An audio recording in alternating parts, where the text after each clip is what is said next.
உத்தரப்பிரதேசத்தின் வறுமை விழுக்காடு 37%. 60களில் 70ஆக இருந்த இந்த வறுமை விழுக்காடு 2005இல் 21ஆக குறைந்ததற்கு முத்தமிழறிஞர் கலைஞரின் ஆட்சியே காரணம் என்று நான் சொல்லவில்லை, முரசொலி சொல்லவில்லை, தினத்தந்தி சொல்லவில்லை, தினமணி சொல்லவில்லை. எது சொன்னது? Tony Blair Institute for Global Change என்ற நிறுவனத்தினுடைய ஆய்வறிக்கை சொன்னது இந்த உண்மையை. இப்படி உலக நிறுவனங்கள் கலைஞரால் தான் தமிழ்நாட்டின் கட்டமைப்பு மேம்பட்டது, வறுமை ஒழிக்கப்பட்டது, கலைஞரால் தான் சமூக நீதி மேம்பாடு கண்டது, கலைஞரால் தான் படிக்காத வர்க்கம் உயர்ந்தது. இன்றைக்கு உலகம் முழுக்க தமிழர்கள் உயர்ந்த இடத்தில் இருக்கிறார்கள் என்று சொன்னால் கலைஞர் கொண்டு வந்த கல்வி திட்டமும் இடஒதுக்கீடும் தான் காரணம் என்பதை இந்த உலகம் ஒரு நாள் மறந்துவிடக் கூடாது. நண்பர்களே, நிறைவாக ஒரு செய்தி சொல்லி விடைபெற வேண்டும் என்று ஆசைப்படுகிறேன். காலம் நமக்கு ஒரு கொடையை கொடுத்து சென்றது. அந்த கொடைதான் கலைஞர். தமிழ்நாட்டின் முன்னேற்றத்திற்கு 3 பேர் காரணம் என்பதை இந்த 20ஆம் நூற்றாண்டின் இறுதியும் 21ஆம் நூற்றாண்டின் தொடக்கமும் மறந்துவிட முடியாது.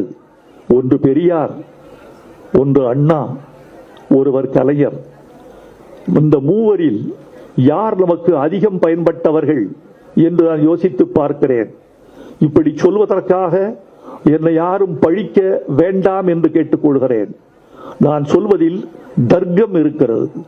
இந்த தர்க்கத்தோடு தான் நீங்கள் புரிந்து கொள்ள வேண்டும். பெரியாரை குறைப்பதோ, அண்ணாவை குறைப்பதோ, அவர்களை குறைத்து கலைஞரை உயர்த்துவதோ என் நோக்கமில்லை. அப்படி இருந்தால் நான் நிச்சயமான திராவிட இயக்கத்து மாணவனாக இருக்க மாட்டேன். பெரியாரை விட, அண்ணாவை விட தமிழ் மக்களுக்கு அதிகம் பயன்பட்டவர் கலைஞர் என்பது என் கருத்து. ஏனென்றால் பெரியார் ஆட்சி என்ற பொறுப்பை ஏற்றுக்கொள்ள மறுத்து விட்டார். தமிழ்நாட்டில் அவர் கருத்து ஆண்டதே தவிர அதிகாரத்துக்கு அவர் வரவில்லை. அதிகாரத்தை பெரியார் விரும்பவில்லை.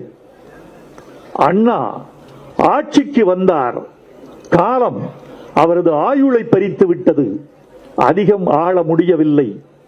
பெரியார் வெறுத்து ஒதுக்கிய ஆட்சி மறுப்பு, அண்ணாவுக்கு காலம் வழங்கிய ஆயுள் மறுப்பு, இந்த இரண்டையும் ஒன்றாக பெற்று ஆட்சியிலும் இருந்து ஆயுளிலும் மீண்டு கடைசி தமிழனுக்கு தொண்டு செய்து மறைந்த முத்தமிழறிஞர் கலைஞரை நூற்றாண்டு மட்டுமல்ல பல நூற்றாண்டுகள் கொண்டாடும்.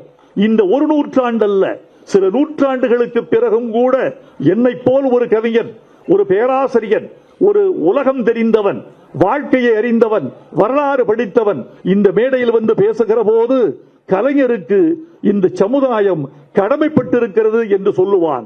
வாழ்க கலைஞரின் புகழ், வெல்க அவரது தமிழ்.